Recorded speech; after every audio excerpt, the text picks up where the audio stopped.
Hello anglers, இன்னைக்கு பார்த்தீங்கன்னா December 31 இந்த வருஷம் முடிய போகுது. அது மட்டும் இல்லாமல் நான் யூடியூப் சேனல் ஸ்டார்ட் பண்ணி கண்டினியூஸாக வீடியோ போட்டு இப்போ ஒரு வருஷம் ஆக போகுது. நான் லாஸ்ட் இயர் ஜனவரி 1 வீடியோ போட ஸ்டார்ட் பண்ணேன். ஸோ இன்னைக்கு பார்த்தீங்கன்னா டிசம்பர் 31 இதோட இந்த இயர் முடிய போகுது. ஸோ நம்ம யூடியூப் ஜேர்னியை வந்து இப்போ 1 இயர் தொட போகுது. ஸோ அதனால தான் இந்த வீடியோ போடலான்னு பார்த்தேன். என்ன பேசுறது எதுன்னு தெரியல. ஸோ நம்ம இந்த இயரோட கேச்சஸ் அது எல்லாமே பற்றி நம்ம இந்த ஒரு வருஷத்தில் நடந்ததை ஒரு சின்ன ரீகேப் மாதிரி போடலாம் அப்படிங்கிறதுக்காக தான் ஜஸ்ட் இப்போ கேமரா ஆன் பண்ணி பேச ஆரம்பிச்சிட்டோம். ஸோ இந்த வீடியோவில் வந்து நம்ம 2023 என்னோட யூடியூப் ஜேர்னி ஜனவரியிலேருந்து இப்போ வரைக்கும் வந்து என்னென்ன பண்ணிகிட்டு இருந்தோம், ஸோ என்னென்ன பண்ணோங்கிறத பற்றி ஒரு சின்ன ரீகேப் மாதிரி போடலாம் அப்படிங்கிறதுக்காக தான் இந்த வீடியோ. ஸோ வீடியோ போட ஆரம்பிக்கும் போது பார்த்தீங்கன்னா எனக்கு இந்த சேனலில் ஒரு லியூர் மேக்கிங் சேனல் அந்த மாதிரி கொண்டு போகணுங்கிறது தான் ஒரு தாட்டாக இருந்துச்சு. போக போக பார்த்தீங்கன்னா அது அப்படியே மாற ஆரம்பிச்சிச்சு. ஸோ ஃபஸ்ட்டு வீடியோவே பார்த்தீங்கன்னா நம்ம லியூர் ஜிக்கி எப்படி செய்யணுங்கிறத பற்றி தான் ஃபஸ்ட்டு ஒரு வீடியோ போட்டிருப்போம். அது 2 பார்ட்டாக போட்டிருந்தோம். அடுத்த வீடியோவில் தான் பார்த்தீங்கன்னா நம்ம சேனல் வந்து ஓரளவுக்கு கொஞ்சம் நிறைய பேர் தெரிய ஆரம்பிச்சிச்சு. என்னன்னு பார்த்தீங்கன்னா அந்த சாஃப்ட் பிளாஸ்டிக்ஸ் எந்தெந்த நேரத்தில் எந்தெந்த கலரில் சாஃப்ட் பிளாஸ்டிக்ஸ் யூஸ் பண்ணுங்கிற மாதிரி ஒரு வீடியோ போட்டிருந்தேன். ஸோ அதில் பார்த்தீங்கன்னா நம்மளுக்கு கொஞ்சம் நிறைய பேர் கிடைக்க ஆரம்பிச்சாங்க. அந்த வீடியோ கொஞ்சம் நல்லா போச்சு. அடுத்தது பார்த்தீங்கன்னா ஃபஸ்ட்டு நம்ம மீன் பிடிக்கிறது இல்லாமல் ஸ்குவிட்டு பிடிக்கிறத போட்டிருந்தோம். ஸோ முன்னாடி பார்த்தீங்கன்னா நான் ஜனவரி 1 வீடியோ போடணும்னு ஆரம்பிக்கணும் அப்படின்னு முடிவு பண்ணிட்டேன். ஸோ அதனால் பார்த்தீங்கன்னா நான் டிசம்பர்லேருந்து வீடியோ எடுக்க ஸ்டார்ட் பண்ணிட்டேன். அப்போ நான் பார்த்தீங்கன்னா ஊரில் இருந்தேன். ஊரில் வந்து அதிகமாக இந்த ஸ்குவிட்டு தான் இருக்கும். அதனால் வந்து இந்த ஸ்குவிட்டை பிடிக்கிறத வீடியோ போடலாம் அப்படிங்கிறதுனால அந்த ஸ்குவிட்டை பிடிச்ச ஒரு வீடியோ போட்டிருந்தேன். அதுலேயுமே வந்து நம்மளுக்கு நல்ல ஒரு வரவேற்பு இருந்துச்சு. ஸோ ஃபஸ்ட்டு மந்த் பார்த்தீங்கன்னா அப்படியே ஓடிடுச்சு.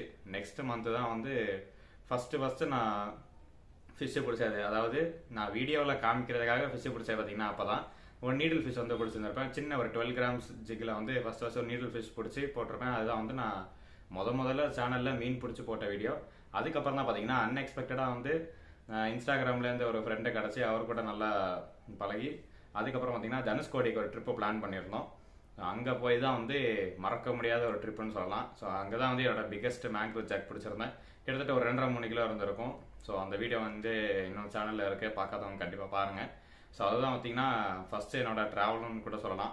ஸோ அப்போ தான் நான் முதல்ல ஃபிஷிங் ட்ராவல் பண்ணி ஃபிஷிங் பண்ண ஆரம்பிச்சது.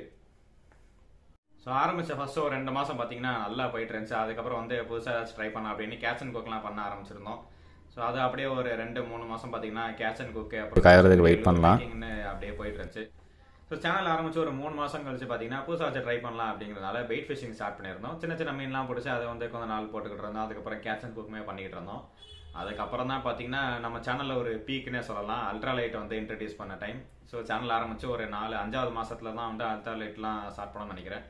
ஸோ அப்போ தான் பார்த்தீங்கன்னா எங்களுக்குமே கொஞ்சம் ஆச்சரியமாக இருந்துச்சு. இந்த சின்ன செட்டப் யூஸ் பண்ணி அப்போ தான் நாங்கள் ஃபஸ்ட்டு மீன் பிடிச்சது. இதுக்கு முன்னாடி நான் அல்ட்ராலைட் யூஸ் பண்ணியிருக்கேன், பட் வீடியோவில் காமிச்சதில்லை. ஸோ இப்போ தான் வந்து டெடிக்கேட்டடாக அல்ட்ராலைட் ஃபிஷிங் அப்படின்னு போக ஸ்டார்ட் பண்ணது அந்த 5வது மாதத்தில் தான். ஸோ அப்போ பார்த்தீங்கன்னா எங்களுக்கு அதை சின்ன மீனை ஹேண்டில் பண்ணுறதே வந்து ரொம்ப டஃப்பாக இருந்துச்சு. போக பார்த்தீங்கன்னா நல்லா கற்றுக்க ஆரம்பிச்சிட்டோம்.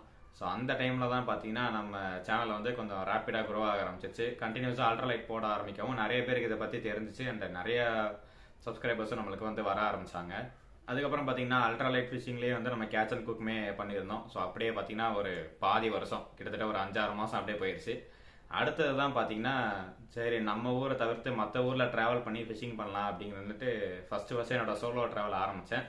ஸோ சேனல் ஆரம்பித்த ஒரு 7வது மாதம் பார்த்தீங்கன்னா ஃபஸ்ட்டு பூம்புகார் சைடு அந்த சைடு வந்து ஒரு ஊரில் போயிருப்பேன். அது ஸ்பாட் சொல்லக்கூடாதுன்னு சொல்லி கூப்பிட்டு போனாங்க. அதனால் வந்து நான் வீடியோலையும் சொல்லியிருக்க மாட்டேன். ஸோ அந்த இடத்துல போயிட்டு ஃபஸ்ட்டு என்னோட ட்ராவல் ஃபிஷிங் பண்ணியிருந்தோம். அங்கேயுமே வந்து நான் ஃபஸ்ட் டைம் போகும்போது கிளைமேட் எதுவும் செட் ஆகலை. ஒரு மீன் மட்டும் தான் மாட்டிருந்துச்சு. ஸோ அப்போ தான் வந்து என்னோட ஃபஸ்ட் எக்ஸ்பீரியன்ஸ். எனக்கு ட்ரெயின்லேயும் ரொம்ப பெரிய எக்ஸ்பீரியன்ஸ் கிடையாது. ஸோ ஃபஸ்ட் டைம் வந்து ரிசர்வேஷன்னா என்னென்னே தெரியாமல் நானே போய் நின்று டிக்கெட் வாங்கி ஃபஸ்ட் டைம் ரிசர்வ்னா என்னென்னு பார்த்து அதுக்கப்புறம் அப்படியே போய் கற்றுக்கிட்டது தான்.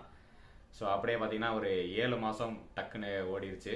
அப்புறம் தான் வந்து சரி நம்ம மாதம் பண்ணலாம் அப்படிங்கிறது தான் என்னோட சேனல் ஆரம்பிக்கும் போதும் ஒரு தாட் இருந்துச்சு. ஸோ மந்த்லி ஒன்ஸ் ஆச்சு நம்ம வேறு ஊரில் போய் ஃபிஷிங் பண்ணுவோம் அப்படின்ட்டு. ஏன்னா நான் ஃபெப்ரவரியில் பார்த்தீங்கன்னா தனுஷ்கோடி போயிருந்தேன். அதுக்கப்புறம் ஒரு இன்ட்ரெஸ்ட் வந்துச்சு, அடுத்த மாதம் வந்து நம்ம வேறு ஊருக்கு போகலாம் அப்படின்னு. அப்படியே ஒரு 5-6 மாதம் வந்து போக முடியல. 7th மந்த்ல தான் ஸ்டார்ட் பண்ணேன். அடுத்த மாதம் தான் பார்த்தீங்கன்னா இன்னொரு ரொம்ப பெரிய சம்பவம் நடந்துச்சு. என்னென்னு பார்த்தீங்கன்னா கடலூருக்கு ஒரு ட்ரிப்பு போட்டிருந்தோம். ஸோ அப்போ தான் பார்த்தீங்கன்னா நம்மளுக்கு எபிரான் ப்ரோ பாண்டி லோக்கல் கைங்கிற சேனல் வந்து நம்மளை இன்வைட் பண்ணியிருந்தாங்க. அவங்க கூட போயிருந்தோம். அது பார்த்திங்கன்னா மறக்க முடியாத ட்ரிப்புன்னு சொல்லலாம். ஏன்னா கடலூரில் தான் பார்த்தீங்கன்னா அந்த பெஸ்ட்டு பெரிய மீன் பிடிச்சிருந்துருப்பேன். ஸோ பாறை மீன் கிட்டத்தட்ட ஒரு 5 கிலோ சைஸில் இருந்திருக்கும். எல்லோ ஃபின்ட்ரவாலி பிடிச்சிருக்கோம். ஸோ அதுதான் பார்த்தீங்கன்னா ஒரு மறக்க முடியாத ட்ரிப்புன்னு சொல்லலாம் கடலூரில். ஸோ வந்து அதே மாதிரி ஒரு 8வது மாதம் நம்ம கடலூரும் போயாச்சு. அதுக்கப்புறம் வந்து அந்த மாதமே நம்மளுக்கு இன்னொரு சம்பவமாக நடந்துச்சு. என்னன்னு பார்த்தீங்கன்னா, குரலி மீன் ஒன்று பிடிச்சிருப்போம், பிளப்பர் லிப் ஸ்னாப்பர்.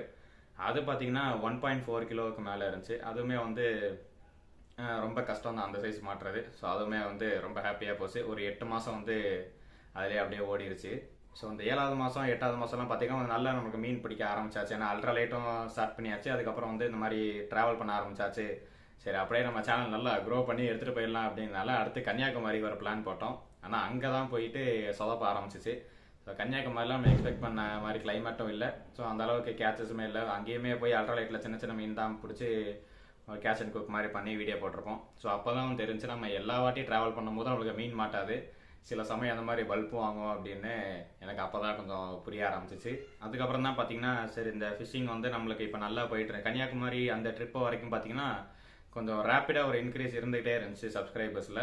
ஸோ அதனால் வந்து நம்ம இதை எஃபர்ட்டை வந்து நிப்பாட்டாமல் அடுத்தடுத்த வீடியோ போடணும் அப்படிங்கிறனால அடுத்தடுத்து அப்படியே போட ஆரம்பித்தோம். இங்கேயுமே பார்த்தீங்கன்னா நம்ம ஜெட்டி சைடெலாம் நிறைய எக்ஸ்ப்ளோர் பண்ண ஆரம்பித்தோம். ஒரு கல்லாக போய் ட்ரை பண்ணிட்டு இருந்தோம். அப்போல்லாம் பார்த்தீங்கன்னா நம்மளுக்கு நிறைய ரிசல்ட் இருந்துச்சு. அதாவது இந்த கடைசி 2 மாதம் பார்த்தீங்கன்னா செம்ம மீன். ஸோ மோஸ்ட்லி எல்லா டைமுமே வந்து நம்மளுக்கு ஏதாச்சும் ஒரு மீன் மாட்டிகிட்டே இருந்துச்சு. அதை அப்படி லைனாக அப்லோட் பண்ணிட்டே இருந்தேன். அப்போ தான் பார்த்தீங்கன்னா நம்மளுக்கு அந்த ஸ்பூன் லூர்லாம் நான் அதிகமாக அந்த வீடியோவில் காமிக்க ஆரம்பித்தேன். ஸோ அந்த ஸ்பூன் லூர்ஸ், சாஃப்ட் பிளாஸ்டிக்ஸ், அது மட்டும் இல்லாமல் இந்த ஜிடி பில்ட்டோட நம்மளுக்கு ஸ்பான்சர் பண்ணியிருந்தாங்க ரீசெண்டாக ஒரு 2 months இருக்கும். ஸோ அதெல்லாம் பற்றி ஒரு வீடியோ போட்டுறோம். அந்த கடைசி 2 மாதம் தான் பார்த்தீங்கன்னா ஒரு பீக் டைம்னு சொல்லலாம். ஸோ நிறைய வீடியோஸும் போட ஆரம்பித்தோம், நிறைய சப்ஸ்கிரைபர்ஸும் வர ஆரம்பித்தாங்க. அதுக்கப்புறம் இந்த மாதம் பார்த்தீங்கன்னா புதுசாக ஒரு ஆரம்பிக்கலாம் அப்படின்னு ஃப்ரெஷ் வாட்டர் ட்ரை பண்ணியிருந்தோம். இந்த ஃப்ரெஷ் வாட்டர்லேயே வந்து லியூர் ஃபிஷிங் ட்ரை பண்ணலாம் அப்படின்னு ஒரு கடைசியாக ரீசெண்டாக ஒரு வீடியோ போட்டிருந்திருப்போம். அது மட்டும் இல்லாமல் இந்த மாதம் தான் பார்த்தீங்கன்னா அல்ட்ரா லைட்டில் பெரிய மீன் பிடிச்சிருந்தேன். அதாவது கிட்டத்தட்ட ஒரு 1.5 kg கொஞ்சம் மேலே இருந்துச்சு. ஸோ அல்ட்ரா லைட்டில் அந்த மீனையும் ஃபைட் பண்ணி லேண்ட் பண்ணோம். ஸோ இதோட பார்த்தீங்கன்னா கிட்டத்தட்ட 1 வருஷம் வந்து முடிஞ்சிருச்சு. டக்குன்னு ஆரம்பித்து டக்குன்னு முடிஞ்ச மாதிரி இருக்குது. அடுத்த வரப்போகிற வருஷத்துலேயும் பெருசாக எதுவும் பிளான் இல்லை. இனிமேல் போகிற போக்கில் தான் போகணும். அதிகமாக வந்து எனக்கு இப்போதைக்கு கொஞ்சம் ட்ராவல் பண்ணி ஃபிஷிங் பண்ணலாம். அது மட்டும் இல்லாமல் ஃப்ரெஷ் வாட்டர் எனக்கு பெருசாக எக்ஸ்பீரியன்ஸ் கிடையாது. ஸோ ஃப்ரெஷ் வாட்டரும் ஸ்டார்ட் பண்ணலாம் அப்படின்ட்டு ஒரு ஐடியாவில் இருக்கேன். ஸோ இதுதான், எந்த ஒரு பிளான் இல்லாமல் டக்குன்னு வீடியோ ஸ்டார்ட் பண்ணி ஆன் பண்ணியாச்சு. ஒரு சின்ன ரீகேப் மாதிரி பண்ணலாம் அப்படின்னு தான் பண்ணியிருந்தேன். பார்ப்போம் அடுத்தடுத்து வர வீடியோக்களில் என்னால் முடிஞ்ச அளவுக்கு நான் நல்ல கண்டென்ட்டாக க்ரியேட் பண்ணி உங்களுக்கு நான் அப்லோட் பண்ண ட்ரை பண்ணுறேன். ஸோ இன்னொரு தரமான கண்டென்ட்டோட உங்களை அடுத்த வீடியோவில் பார்க்குறேன். Thank you, bye bye.